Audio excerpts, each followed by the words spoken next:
वयाच्या 12व्या-13व्या वर्षापासून ऊसतोडीचे काम करणाऱ्या नंदुरबार जिल्ह्यातील ऊसतोड मजुरांची अवस्था अत्यंत वाईट आहे.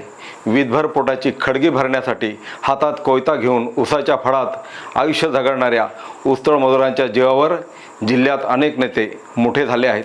मात्र ऊसाच्या फळात आयुष्याचे पाचरट झालेल्या ऊसतोड कामगाराचे प्रश्न गेल्या 25 वर्षात सुटले नाही. साक्री, शिरपूर, नवापूर, धडगाव आणि राज्यातील अनेक मजुरांची एकच परिस्थिती आहे. राहायला झोपडी, फाटके कपडे, आज काम भेटले की खायला भेटणार, काम न मिळाल्यास उपाशी पोटी झोपावे लागणार, अशी परिस्थिती मजुरांची आहे. मजुरीचे पैसे हे घर खर्च, कर्ज फेडण्यात जातात. शेवटी पर्याय नसल्याने मुलांनासुद्धा कमी वयात शिक्षण सोडून मजुरी करावी लागते.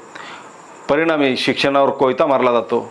वनपट्ट्याचे दावे होत नाही आणि जमीन देखील नाही. माझ्या या बांधवासाठी मी रवींद्र ओडवी लोकसभेत आवाज उठवणार आणि 500 रुपये टन मजुरीसाठी प्रयत्न करणार आणि मुलं बाळाच्या शिक्षणासाठी प्रयत्न करणार व स्थलांतर रोखण्यावर भर देणार आणि ऊसतोड मजुरांना न्याय मिळावा यासाठी अनेक संघटना काम करत आहेत. त्यात मजूर अधिकार मंच ऊसतोड मजुरांसाठी काम करणारी संघटन कार्यरत आहे.